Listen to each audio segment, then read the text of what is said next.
guys! So today I wanted to make what's that? So today I wanted to make a video about literature, about books, about reading, about booktube, about YouTube, about things. And I want it to be kind of a chatty video about literature. I've never done a video like that, but I am in no way like an expert, and I'm not the most knowledgeable person on earth, obviously, on this topic, even not, on YouTube or anywhere else. I don't want to sound like having any kind of moral or intellectual supremacy on anyone else, and I'm not trying to say I have access to any universal truth or anything like that. So today I wanted to talk about reading diversely and reading foreign literature. On YouTube, obviously, there is a majority of people speaking in English, and I'm guilty of that myself, being French and though doing videos in English. And most of the booktubers are even, native English speakers, so they don't really have the same reading list as I have. And if you kind of ignore the fact that many of them are into young adult fiction and stuff like that, which is really, really not my cup of tea. It's really hard sometimes for me to find booktubers that I can relate to, because we really don't have the same background knowledge. And what really kind of motivated me to do this video was a question that I got on Tumblr yesterday. It was something like, I know it's a common question between readers, but Hemingway or Fitzgerald? And I was like, it's not really common between readers, it's a common question between native English readers. Because those two, even though they are classics, obviously, are not like classics in all countries all over the world. If you come to France, people are not wondering whether they like Hemingway or Fitzgerald. And this made me think of how whenever I look, not whenever, because it's not for all booktubers, it's not for all native English speakers, honestly it's not, but most of the time when I watch a video made by a booktuber, it's all about British or American literature. And it's not that they decide to talk about those and read other things beside. It's just that they read those things mainly, like 90% of their reading list or their reading shelves or their bookshelves are British and American literature. And I started wondering, is it just me or is it in France that it's very different? So I made some researches. It seems that France is the number one country in the world for translated literature and foreign literature.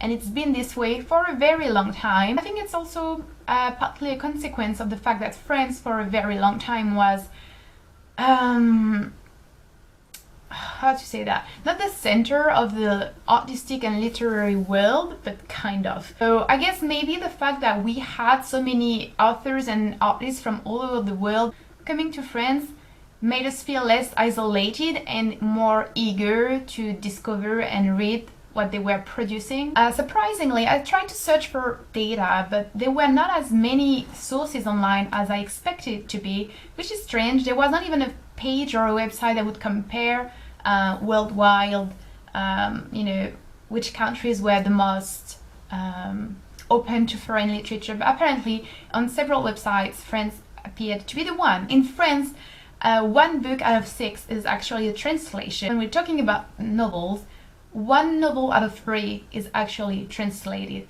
So it's quite great and amazing. So for me, whenever I was in school, I've always, had teachers telling me about foreign literatures. Whenever we think of literature in France, we know German literature, Italian literature, Spanish literature, English, American, Russian, and I read a lot of Japanese and Korean and Russian and German and Eastern Europe literature, because it just fascinates me and it really interests me. And there is still a lot, and I also read a lot of American and a little bit of British, because I don't really like it, literature. I still find myself so ignorant and a very bad reader when it comes to foreign literatures. So when I see people on YouTube that are really not trying really hard to read foreign literature, for me it's a bit of a big question mark, you know. And so I searched for why in the US and the UK there was not as much representation when it comes to foreign literature as in France or even Spain and Italy. Like an editor said, there doesn't seem to me to be as concerted an effort to bring foreign language authors to the US there is to bring UK authors to the US, but I think a lot of that is just the language barrier. So apparently there would be an issue with languages. And then in the same article that was in The Guardian, I think, the person keeps on saying that the ideal of a market that provides equal access to writers from any language or region is hard to find. France, with its strict cultural protections, might come closest. So apparently we're strict, but it's a good thing. And Lawrence Venuti, a translator and author of the Translators' Invisibility, said that beyond the high-profile bestsellers, translations in the UK and US were still a speed in the ocean compared with countries such as Spain, France, or Italy. You know, whenever I see people on YouTube doing classics video, it's so rare that they include anything outside of, you know, British and American literature, as if there were no French classics, as if there were no German classics, and Italian classics, and Japanese classics, and Chinese classics, and Indian classics, and Russian classics. Obviously, each country has its classics, and we should all try to get to know them as much as we can, especially if we claim to love literature. If we accept the idea that some countries are more famous for their literature than others, you know, it's surprising every time for me to see that people who say they love literature and they love classics never talk about countries which are so important when it comes to classics and which have produced an incredible amount of classics. I find it surprising to see the difference between what actually is like facts, you know, the number of prizes, the number of books, the impact on the literature, where it all happened and stuff like that, and what some people consider classics and what some people consider literature. I find it very appalling to realize and see that English, which to me is the language that enables me to communicate with so many people, is also for some the language that prevent them from discovering what other countries have to offer. I wish it would change, you know, because it's sometimes very boring to always have those videos about Jane Austen and Charlotte Bronte and Dickens and stuff like that. Of course, they might be great, you know, I'm not saying you should hate them, but I'm just saying there are tons of videos about those people.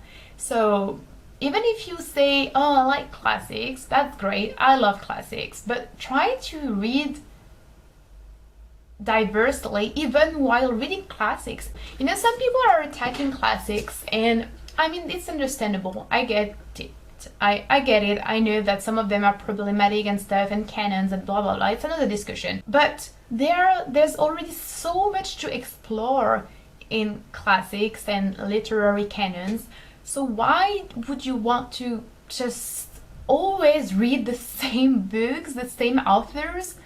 Why? So I guess that's the end of this very chatty video. I cannot stress enough the importance of reading what other countries have produced, because it teaches you so much about other cultures, about other people, about other histories, about the world, about the history of your own country, but described from another perspective, if you know what I'm saying. So yeah, it's really important, and we should do more effort when it comes to that. So thank you for watching this video, guys. I hope it was interesting, and I will talk to you soon. Bye!